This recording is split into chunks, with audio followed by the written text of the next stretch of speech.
edan a ye bubugu ewo Sakomo no Ramsey site wo na ohwe papa yi a wo mububu baby a otie. In fact, according to the commentary in the video no wan fahwe chese obaye no ne ye bubu mu a chese ye wo ma no kwan kra nwuram amfa bibia.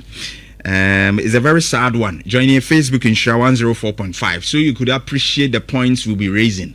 And no my be can obit me atiasie. We look at the emotional impact what's hard we mo I mean the psychological impact in general. Na afin so the physical effects are draw livelihood economically bibia.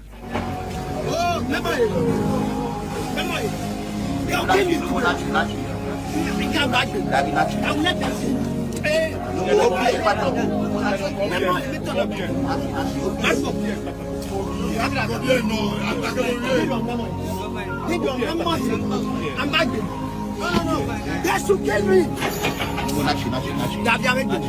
So you fair. Maybe some mukumu. But see a what is that? Who my brother down? My brother see you. Go brother. What the machine is one west swap for?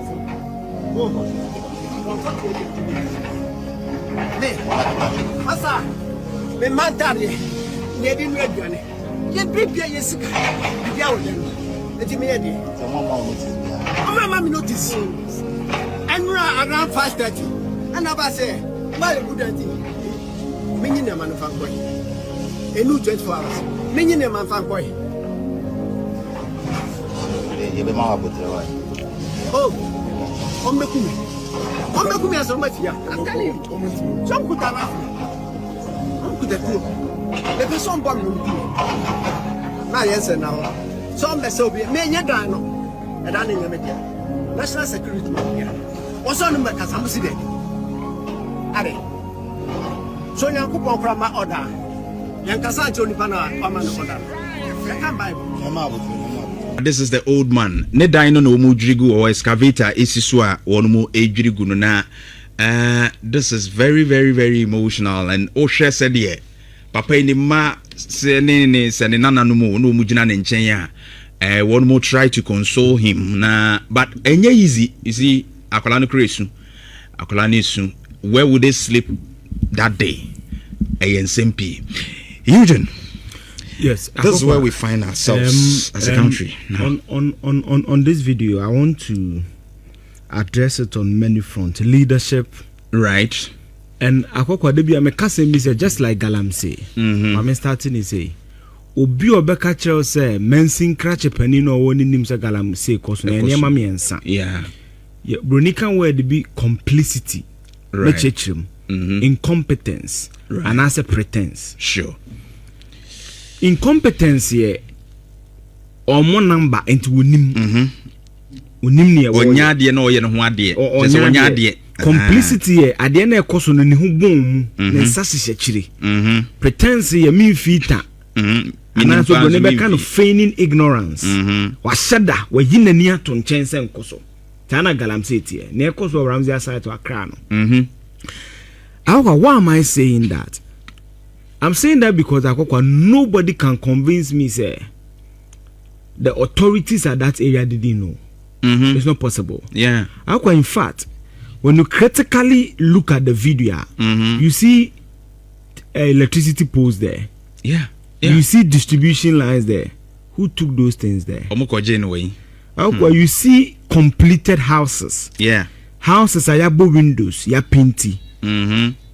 Nti on person mo kire say you just say to me appear du kokoben me do appear du a metime fa sase de wo sidan ya obi anim ho he akokwa sebe nya kura bi ase asem na ye kan ye ka kra asem ele tamasem sebe ye mpanifo ne samto mo dwen say ye agimifo that does not mean that I endorse the building in illegal ways. Yeah. Akwa all my life. Sure. The first degree in Yamiado Mutimi Mami call my name postgraduate degree. Energy and sustainable management. My first degree in meteorology and climate science. So obi te Ramsey site and the importance of the ecology. You just say too. I'm one of them. These are protected lands. Excess flooding and on edge. what I say, they may know your carbon sinks about forester, me church the money bibia.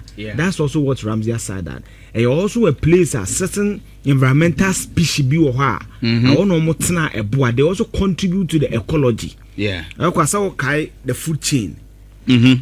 So water, so wetlands and Ramsey sites are very, very important. So based on my academic training, and also as a practicing media practitioner, sure, it will be stupid on my part to sit on a platform and endorse people building in such areas. But I'm building it systematically for you. The next point I will say is that a leadership failure. Because if the MMDAs for that area, no, if they were sitting up, this won't happen. Why am I saying so? I can Article 243 of the 1992 Constitution. My name is Francis Richard from a Constitution. I'm a bargaining. I don't know. We'll be OMC a bit my boy. Man, I exercise. Okay. Article 243 na. Okay. Mention Cratch Penino based on the dictate of the Constitution and the Local Governments Act. You serve as what? The security chief. Head of security. So we kofa a protected land asase. Na akase wunim. No mutimi sit na dum pompom so akokwa e be a story building na. That person should lose his or her job. Yeah. Because akokwa e chen say obi an betimi akofa asase bia ye ne ope. Yeah. Yeah, it's true.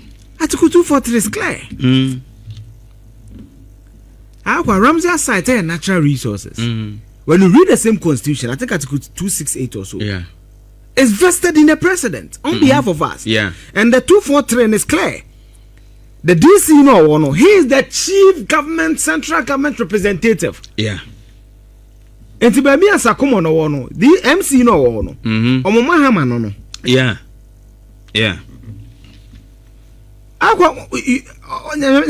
Sure. Or represented the president. The second leg of that is the who is selling these protected lands to these people? The reason why we have states and you have leadership is that in the Abodamu. Uja ubia bedio. Na adwen says and because you shouldn't pay your demand, no myself to tax also. Debbie. Because untria. Because mean to Ojin say work when adwen adwuma meta sase akasa me kwaje permit and san mercy dan. Debbie. But why will I do that? You got permit no crab say tia ho ka. The institutions that is supposed to check what? Those things. The foremost question is the MPP bubugui. NDC abebubi. It tells you say the solution is not ubuagu. The solution is who is selling those lands. Those are the primary reasons we must find. Institutional failure. Exactly. Hena na eton sase because asase bi yese dem na mutichi painting bi na hokwa. Painting must na hokwa. Exactly. Hena na eton sase no.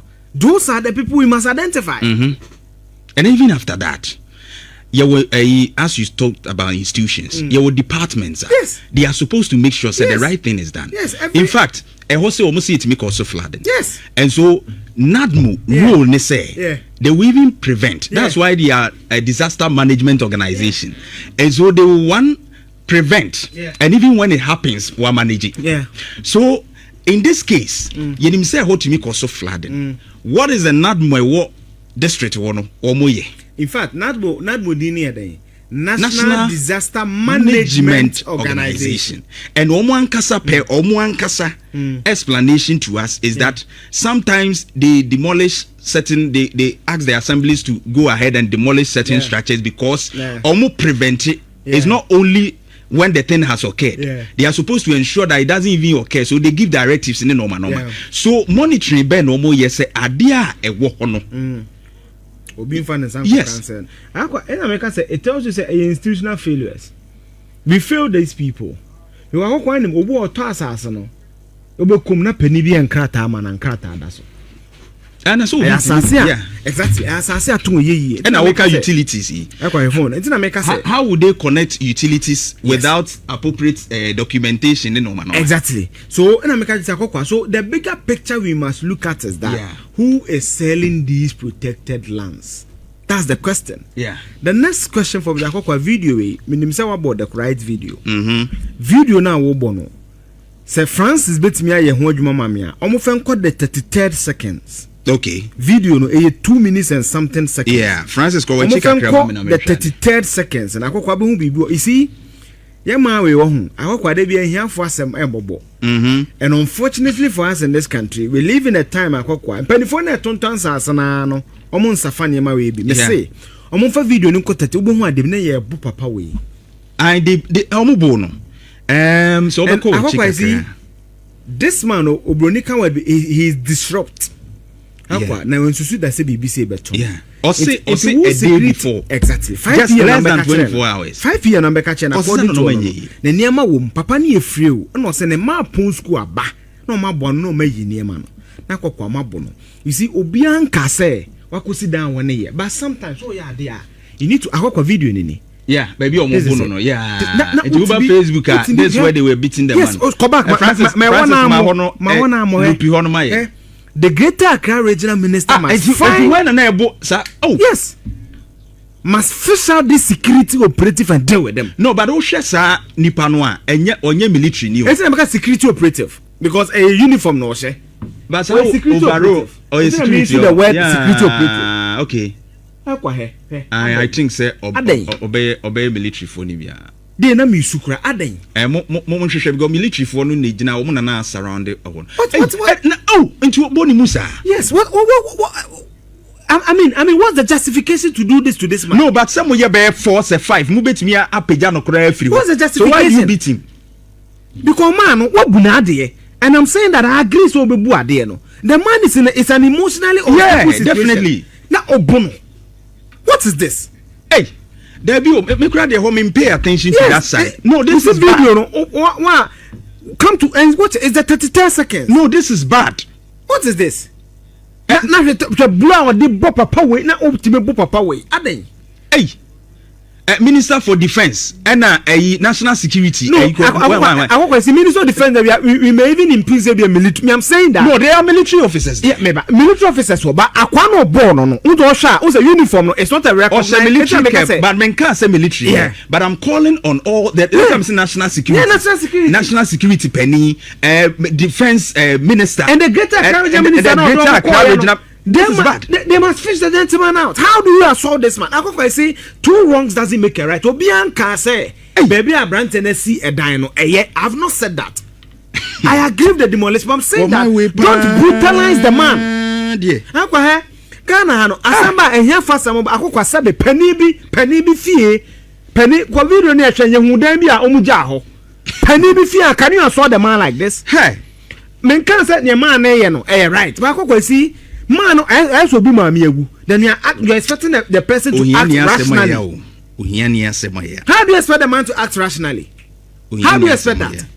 How do you expect the man to act rationally? Na sebio who brutalize papa penny say. Adana ya arewo semsa.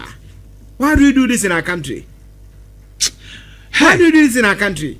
No, this is serious. Me who's outside ni Eugene. A man of Okobe 80 years. Ocean Wadia, or a man will be almost 70 plus. Or 66. Yes. We crowd to me say, oh, he has him there. When you know Abrosumpu. This is bad. And you are beaten. It could be your father. Na brutalize no. Obian can say, man, no, wakosi dan na say nyane dia kra na say, but don't brutalize. Akokwa he, the Diana are very careful about police brutality. A bit my we bit my me. Oh yes. By the time you bon so you be no cha say misa dey. Aye. This sister your doctor. Na busuafo do no tiniema e boa nkrofo. Enye owu ye che ne bon say ni sister kra medical doctor. Akwa wowu. That tells you, say, if you don't criticize some of these things and build a robust and fair system, let's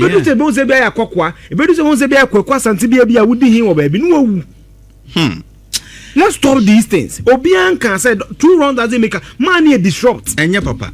What I say, it's more can be a properly, a more counselor be some psychology because psychosocial support. Exactly. Waba or said you be a near the crown, and no man you know what dining and cry laptop. But I say, we see everything is in the building, and so this man confirms 24 hours, less than 24 hours. Man na bia na so do twantro no be so be ni ma na. At the assembly one, mabun create from nyadwuma yeah. Munyi omo ni ma no. O de agu ayi for aso yes nchen wo buade na gu. Obia no ni problem. Ba me issue ni say and say na de ebra won so pesa like I don't know how to say claim land no. Yes. Now we say we no cause more distraction. Cause say nkra no area so mo treasure am crow no e chan be say nkra o better watch you. E be the books the books we go better ko school bi. Akwa tell obi anka say ombo consider mo ba bi anya ye support there bi. But emo no anya fair. Anya fair. Ya anya saade no. Akwa ye military no any police for ni bi any security officer bi no. Akwa ade anya bufo kra na ne bo ofu. Ade before kwa no ba so obobo ma dwen wo saade no amenti ase. So working condition nya frustration ade begu ayiso wo de begu obi so. I mean the right things must be done. This old man in fact an wode be pa no onipa be 5. Mo yire na muntimi mfani enko nchen kra. Akwan kwa de wo hwe na o disrupt situation no mu no. Akwa ese atorenjem bi ato. You see your reaction should not be expected so obi abibia nto no. Akwa that here. Ese me ma me awu. No be fena mutual sa na usurodo. Na we den o ma mi wuntia akwata say so that's the situation. So I want to call Anangeta Akraja minister comment no come key no.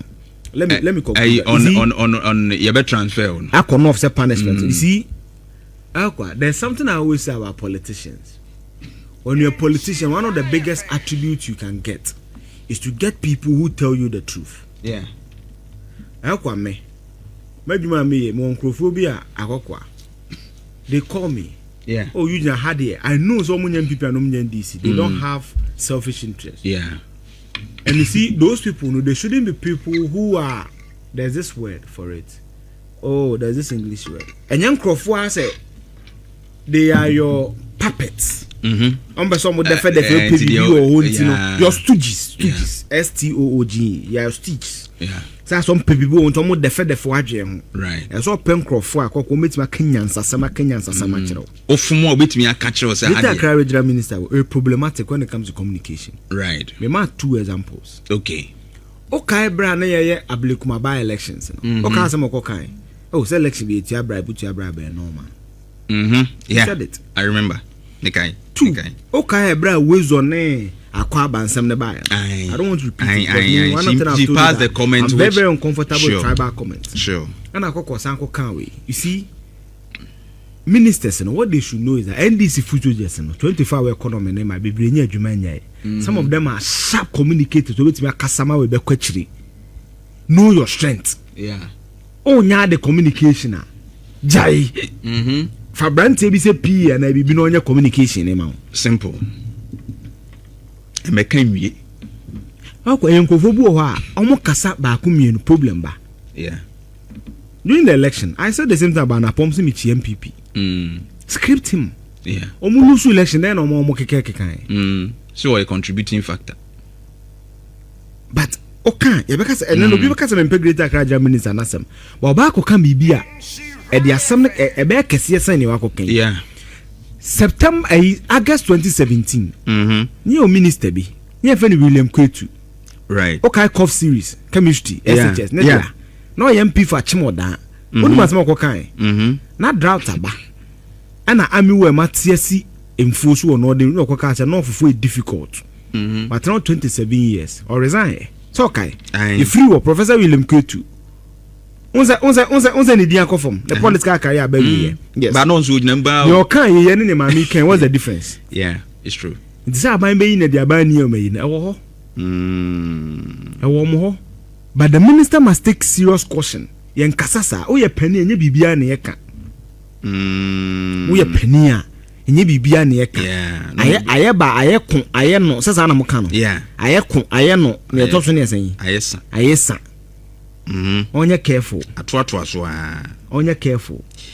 The northern region is the fastest growing MMDA in the entire country. Yeah. Yeah. Onye careful. Now on check it the comment ye. Onye careful maybe one day in your back or the yene kese and never. It's true. And you see, the reason why I'm always careful with how politicians speak is that once some now work on, especially when you the regional minister speak obi eni wachi. There be when you kasewi. Wakwa there be ne kasa ya obi tumi abete. Wakwa there be ne kasa ya. Who minister ne bema you come with a renewed and a more authoritative response. But Wakura Kasa, you have another advantage to correct whatever mistake that spokesperson have made. It's true. What I say. Yeah. So she should take a cue from it. Yeah, definitely. I say ultimately learning out. Look at somebody like Felix Kwachofosu. When he speaks finance, he's not a finance person. His background is chemistry. Yeah. But we're good in communication. Look at Kwabreje Japan. Even Sami Jemfi and the others. So, and your strength. Why are they now? And I don't know why people are not talking to him. And you see, that's why we say that that's the danger politicians are in. And the likes of communicators like a friend is saying, Papaya no STC. Nana yes, very fantastic communicator. Where politicians, the endangered species, because you see, food soldiers, independence. They are not independent. But you see, you have much more. When my William quit today, yeah, I go for the bone. This deputy minister. When it's 6 months, not even 6 months. So she should take a cue. Yeah, it's true. No, you're careful. Osho video we know. What must we do as a country when your political stance be then as a country shortly. I me dedicate Adam say we na year twice so and I heard some video I say about 3 days ago. Yeah. Size baby rather size near baby is so as I say a jai in saying botai muno in this encobia mpo echo yeah and yet and crime kwana be who's answer sitting behind the Ashanti region and other places are who's behind but interestingly the who say ye ko yenimuno Ghana for ne nipa ye wo man mu no ye nyina ama ye ho kwan ama e de akwa residential ye sisi adan ye development ye sisi ye projects ahoro ho.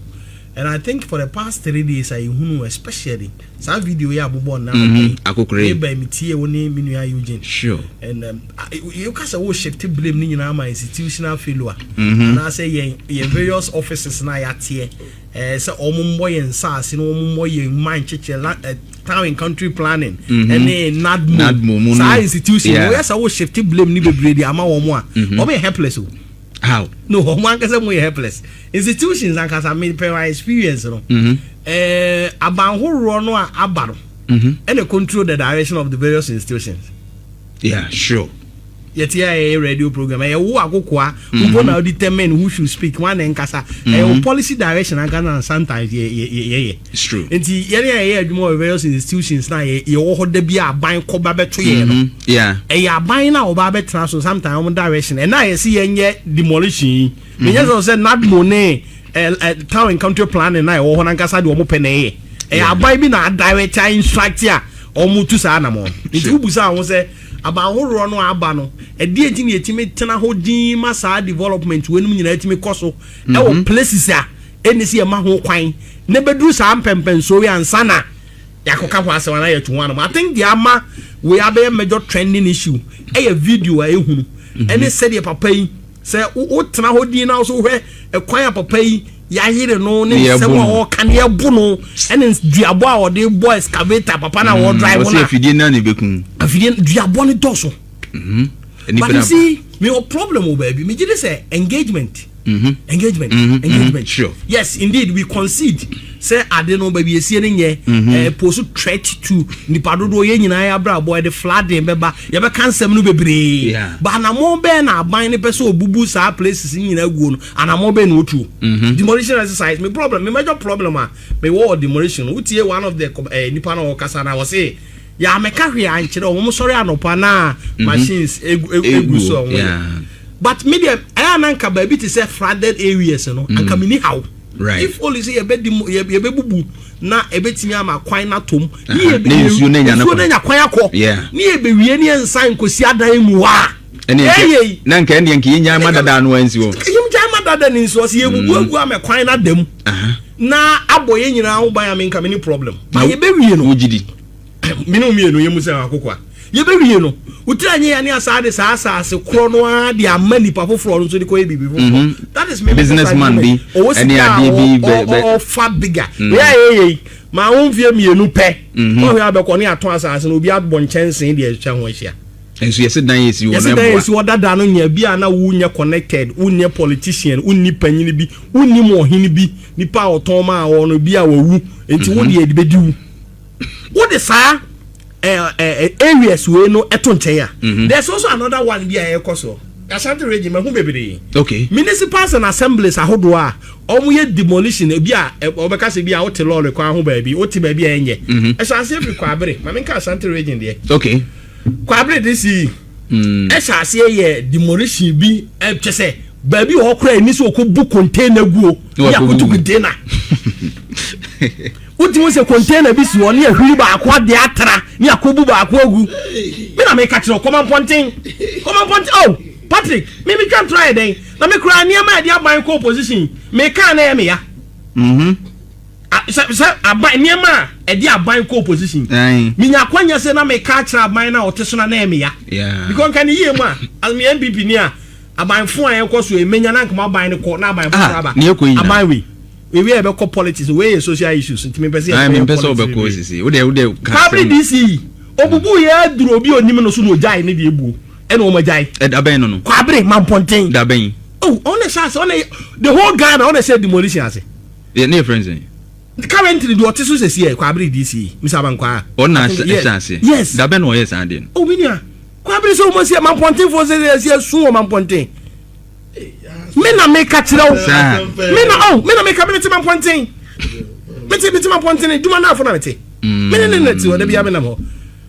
Ekwan no ho e de ba aboa so na na say the man ponting station honmo ba be see MPP party office SD mere free here ho nyina main road no Mampon Kumasi main road e kwan no nya odri nya gon fa nya hwe nya se be ye kwan ye kra de ne ebusa sa dey abai be ye sa kwan from Kumasi so I'm run about to Mampon na uya bietum akokwa me ne wo kasai uya bietum bietum na team amponten for ase wo bubu atoagu onsi onya hwe o meye kwan ne bu afu ache oh this year yeah oh na wo kwan to me so wo bubu ni nyina atoagu wa va anya hwe ene nipa na watu no ye ka bitum NDC na no hwe Greater Accra ma mi asem wa ye kan kaswa demolition ya okwe kaswa demolition sa nipa ekoto abama no bo ano ema obedi DC obedi regional minister no wakoto omu nyina to ba makasa asem me se sa aban ko opposition sa na tie ade echi bia bibi fufuro si aban ya wo ko opposition da bia odi nipa bone enu achi etimatim junction demolition bia omo aye ne ho omo di free ho de ba omo so omo di besi pankro no mpo etimatim ono now omo se shops e wo kwan na say bi enkruchi do omo bar road no they have to clear them they should go back na ya ekoro he no can engage with akokwa na nka omo engage omo before the because okwa jeje omo tax mo anu atwe isi mo meters yeah and omo ye adwuma o na gas ye kwotwe isi meter dia mo omo ye wo sesi kwa ho mo so le kwajeje revenue da bia mo nim so mo kwa ho nti so obetu no a for the human face yeah for human face I agree with the human face I agree na dia ne wo mu ni say DC for ni MCE for no e ho no mo so didie okay they don't do this with the interest of the state and as of mine say wo kwa wonti ne etu e budget ne atwa monko demolition e obenya bia di onwene aban no onwene nipa e wo ho onwene the economic situation currently Ghana auto ade ayento udi dwa ayento osisa ne ma begu abontra ayento sika ni kronim ahokyere wo manim ye be kan inflation wo mo so nko amoka ho asem na wo hwe nipa nim nipa ba bia areas ni bebre wo kwa akoye campaign 2024 uko jina sa ampotem na campaign sha omo bobo omo ban ye be tumo ni akodwiri ni na 20 media right the SS ye kan se Ghana for ye the adwene ni akoma pa nyina be kan se Ghana for right but the also ye kan say the political motive be deliberate e bi ho no mo a ye bubu ba bi agu ni akosi store kaso ade na ano ni e kan wakutu ni pa wo kaso nyina agu o sa de kosi store omo so claim say o ma tra over 20 years or so eti wo buagu na wan ka hwe o me akodwiri niam ni nyina agu osori anopa ni sika bosi a wakoje ni container awaye ni nyina awase ni nyina na wantimi ammo na mane no ugiri se kira anopa obesa akogina ni ncha ka aje so zankoto abama wana enye so o man chichire na ye chichire na meme MPP ni na mitiamu but wan nyini nipa ne ho a say nipa na akọ omo anim akọsram so omo nto abama no tena obesa akọ omo na media de maka ne ye fira ba mu nche akokwa yen ye fira ba mbo so me ensa kwa mai don't say go to ye sad me kano efie mi enu ne fira ba enti ne ma asie wa ba mu bia ma hunu so this kapushi mame eni ma asi wa ba mu bia ne ma dia aban opposition ebinie all right I would like to talk to the DC very soon now na me hwe why I mean and how they went because processes me person no about abaya crash for na ngasa me who how they go about it because sometimes e na hadwene Patrick but honorable Joseph Amanko my friend is Nebusa ne say yes we do NDC there no limited to say Ralph Mr. Otama Kasanamwa one make very wild allegation against the DC say or demolition you are not against the demolition but who say oju ko do NDC no no agina this new container no about Rami say a serious allegation. Right. Unim say nya no cre but what trend FM asiaka. First of all, before I say Ebiana DC by this time Ebi omo or comment on it. Before I say Obeba no, let me put it on authority say nya no cre say obi e could do baby I see why container near you know. But you see politics there. The rough way and the opposition my ABI. You try to play on the emotions of the people. Sometimes you try to play on the emotions. But you see, a free Santasi and okay. Yeah, that's what you see almost on Baba. Bra, now reho. And then PP. Omu peja container na mu nyama nyina provisions you need to go. Asma mi ken. Omu tuni pe wo nyina to go for container pam omu nyina. Say no be kwan 5 years omo anya kwan you see na omo be kwan oh bra 5 years omo anya kwan no mfura ba peje ko fok asma mi ken by this time am be your friend is official ne tam kese pa na ma boss no say ma me wa perform e free ho on sin that dem biem na munim say ne rent kra so ye sabi say bo do do pra munim say MPP ayebi amama mi kra say na bra boy be so why do same thing the engagement na no work am no munim engagement ba da na mu wan gi ya reset me ATC momone mama nkomra NDC MC ana nkasa ona bo amampa mi di dipa honorable Joseph Amanko good morning yara minia bibi aboko de oh already the main point me yeah da okro once obi I want to say dum ye ho ye pa Abusia Kwabre is DC MC right and I'm nene twetwenkomo yi odi correct one man me na yera Joseph Amanko edi entina wompesua so betumi akọ rounds na ubu store we ya na wabisa party card wo MPP na wo NDC udu another one na wo MPP na wo NDC na waja NDC fo ni nyina de na wabubu MPP fo nyina stores amai we sa na yetrem papa adan yo ni ma menchia watifo menchia opimso di hia pa se ni komanda NDC ina ko de kata yo kata no na nkontempo ni lauraba enya no ground ye me pesa woni no ebe ye network na ha me se bia bibi hyemu a we use airport bia nka obe disconnect our political Debbie, me person in by ye because what he's saying is not clear. Odisa friend be mommy. Why? Because if you trust, I want to get him clearly. Now must wait and intimate and it's not going. Patrick, I mean, and me can say, you can't when I'm can't. My money don't want to me because you could you. Say a 20 years, say you can't when I'm can't. Now, my manusha could be as could be who born. Debbie. Tinti de Sam. Maybe I'm the Samo. I'm the Samo. I'm the so it I'm Anisia. I'm Anisia Kobia. Obeto can say Kobi Hobon. Now my money there. My money. Untimi my country Kobi san Hobon. And to the point I want to make is that okay. Sometimes my politics I dey be a very difficult but necessary. Okay. I consider one necessary evil. Okay. Yeah, to Kromo hey.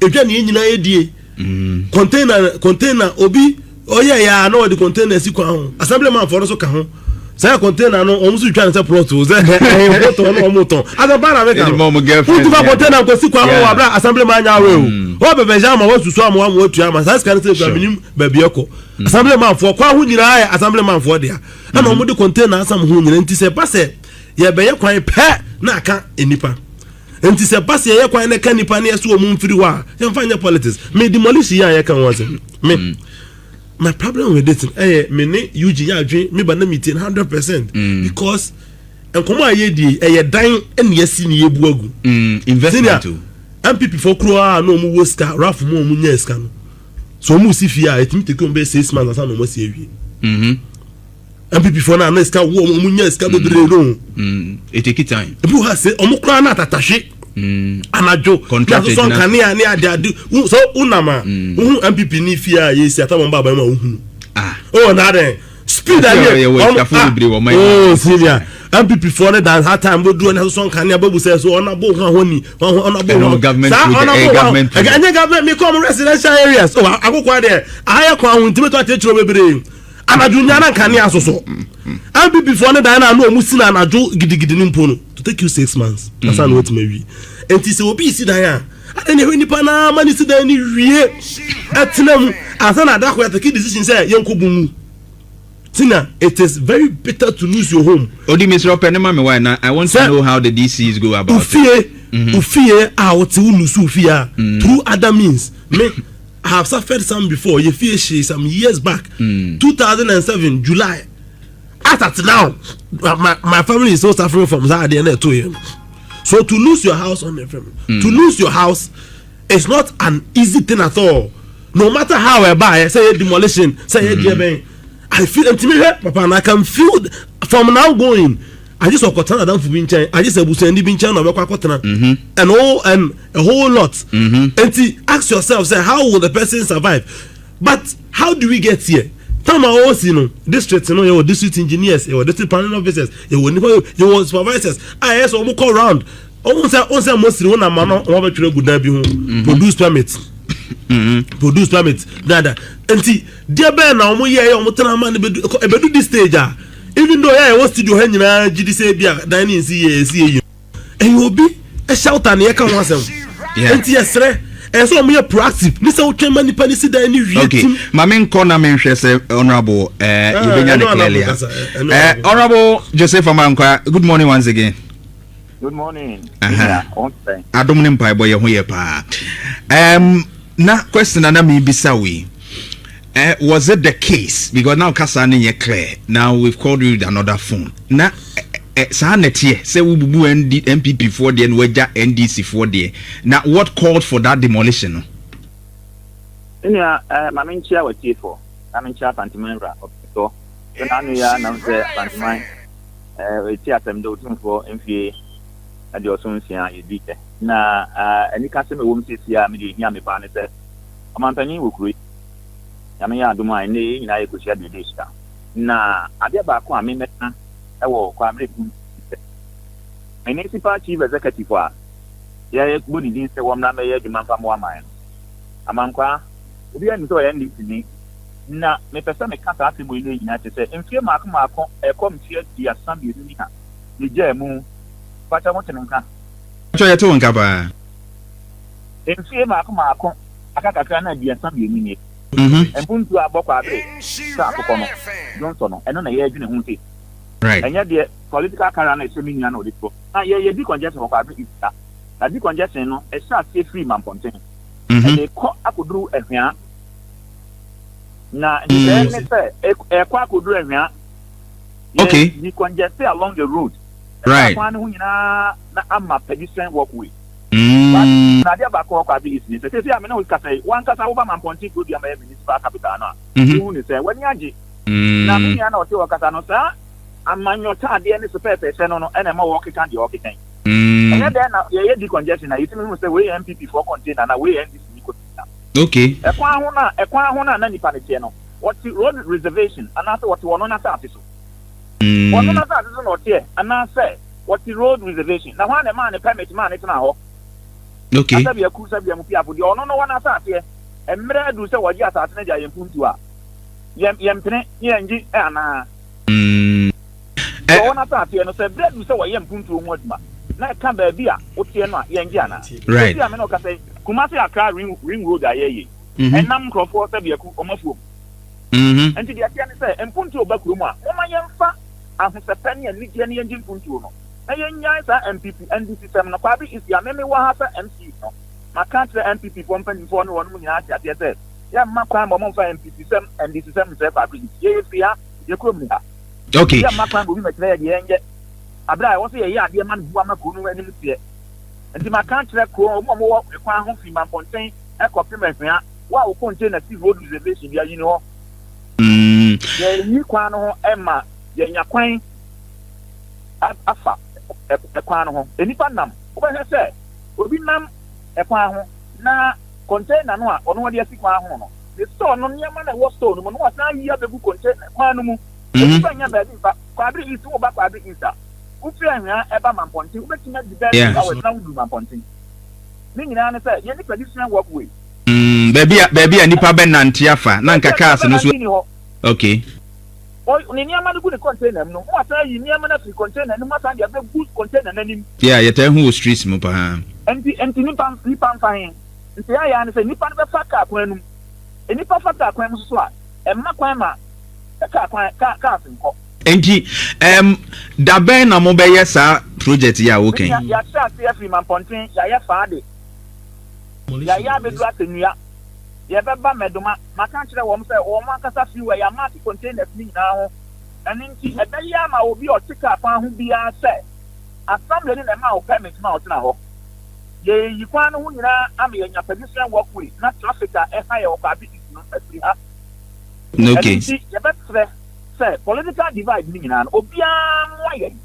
ayenjai se we ye NDC dia we MPP dia obi betima kire me se NDC ni ba ku bi e container ti bla bia NDC aban ba ye na me municipality executive no e dey me sanka MPP ni dia man fa me sanka MPP NDC ni dia okay but o free room na so da no me anka ta me a me municipality executive ansa na me be municipality executive no me e pa no no me container ti wo bi me ba container ti wo me ri container ti wo okay me am fi ani mu ya de ti wo sansa fa be na man contain market ne ba so ntina man fo yi wo container and so dia ya no de ba be si fi ani mu e fi ani mu ye bi si ho na yi ni nyina ho what demolition no so nyina ba yi ni nyina fi ho okay ma so da no sa be du man contain station ho okay okay and minia ya say ya plan ni corona e assembly ni plan ni corona anya MPP communicator or studio ho only on the plan ni corona ma yen but assembly na be plan ni corona ni ya kama mate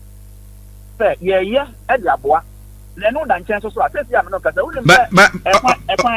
e honorable me ni bre pa there but me ma obusa question no e pan ansa na NDC aban kra ba power we nem say if so am nkwanta e dey be kosi asama se nkwanta already no road ya award no contract okay o ma mo te kwa hu nyina nim ye di ka ma ke kwa no hu pi kra ansa na me ba asa be ye me so me marking nti omo ya we say biribi be ba they have to move exactly okay efie edaka fie nye container kwa ka efie kwa ka adan ya wo ho nyina no adan kwa ka wo mo saa so na bi ya tie me saa so na wo fi airport run about ba be si abrem Atiase junction airport expansion so aka no ko he nanu ya wade ya be mark dan nyina ho ho enti na say ya mama ya we say enche bia bibi betimi asi daache omunim dada enti na question na mpese mbisa im say no na wo kan na say eya amudi kan ma wo mo ya awe ninia ansa na meka me beba na MPP aban wo power no MC ya no ti ona bo fufu adman afuna meka mpa mo friend na mu ta no ona mo kura ma wo mo information dada because I want some the budget him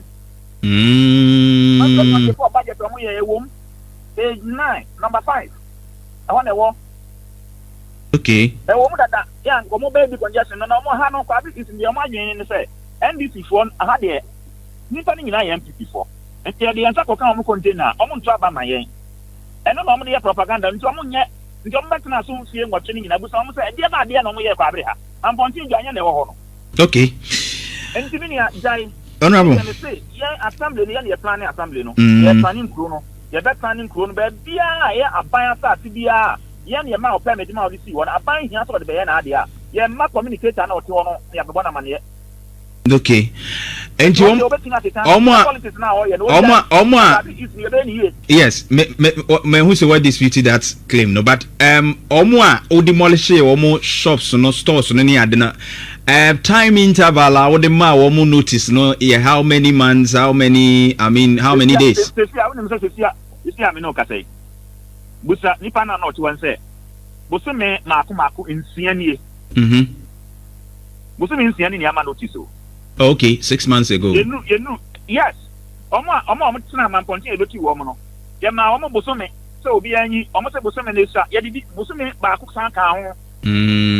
Bosome mi enu se fi ame no ka say emedoma ehua ene asemia san kakra bi aka no. Bosome mako nsia nie. Okay. Ene ye di ama wo mo. Right, we get the picture. Na say Drew baby so aswoden kakra ka ho. And yes, me ni ade ba bi amiye. Okay. Medase.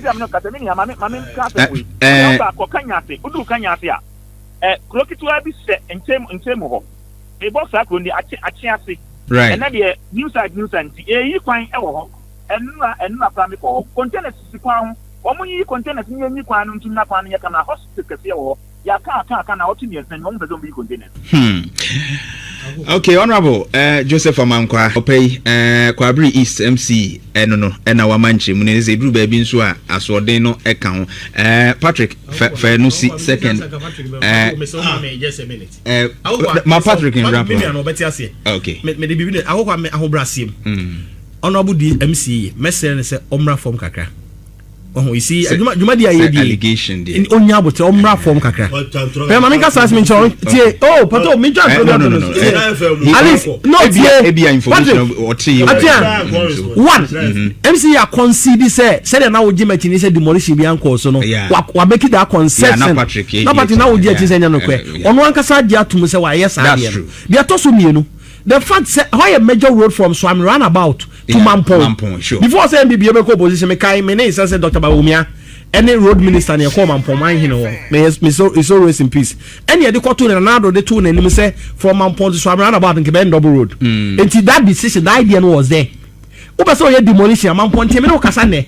In 2008, NPP said Tafu market, Pankono market. I say MPP engineer no baby NDC by 8 years ye engineer MPP asa by 8 years ye engineer you asat now Mamponti ni market nti Mamponti kuro market structure for almost 60 years in here obi anko ho both government nti nipa no kura omudi baby ti right nti na omo MC we Mamponti ni me kwa abri ni me frada nwoma se mete Mamponti me no netie I'm not just a party communicator say o kan right me your party panyina me your party communicator me no netie minimo omra from kakra na no ana power mine yenim nipa na no omtie wo nuanom right man ka me to Mamponti state wa sa baby ababa fo no so no manya wo kuwe be ya sport no na omo no nto che no na wonya wo kuwe boni ankasa na about team na abaso di nipa boni. Let me be honest. No, but you have the political power. Do you have the site? I mean the site plan for that particular. Mesi me frada aguma se na wotwe bia me kom krom ada aguma se aye. Da bia me te Mamponti. Mesi o mra form kakra. Na political power. Political power. Mate. Abayi ko opposition na emu nipa no. Omo so asisi na omo ni afra. Na okasa omo ntie. All humility. Omo yinyina mpe. O Mike nim. Ralph. Me I don't talk with Alex. Ufri Mamponti, ufri kwa abre. Ya tiasi. Odo omo ziade o tie kase je say oh si a odo omo da wa koma so ni pet o da wa koma so ni ade. Market now come 8 years under your government. Professor Mills started President Mama correct too. Marketing President Mills time. And it started marketing. It's not true. 8 years. Obi a oya regional youth organizer. O kasa alaji ba me ba o na di na tikuta the bag. Ofa ha no afa ha na do ba enipa trisia uti obi. Want ma me amaye ukro market na mo 8 years. What about tra ha? Obe tenancy FM ba say catch okrom for say esu 16 years. Hey Ralph. Ufra dia kra o. but any just a me dem akwa abere for ne say market na man ponte market na Rafo mo adane death trap na esi wo no ya classify no as 24-hour economy market. Enti ya 24-hour economy market na yesu o mansin bia no kwa abere east there yenkosi bi o ba fufuro bia ye disika no ba be wie sa market no. Enti I can sit here on Insha FM na ma catch kwa abere for say achakura madam fubo se kwata kura enfie mienu anase enfie ba ko ne fa be sidie na market no ye wia manipa team ani gisema won no now it is being classified under the 24-hour economic market. Okay. Na ani gisema 24-hour economic market ni say abaya the culture scat to order. Right. And this assembly bia wo minimum of about 10 million Ghana cedi. They can make allocation for the market before say about award the contract kra. Okay. And you starting appointing market na ye be wie ya no 24-hour economic market ani ba betrem. Enti Raf so one nya bibia mo wasia. Right. Ye nsa ye ho ensa emo de krono. All right, thank you. Over transfer fie wo twena market ni so. That's it. What can honor that? Raf.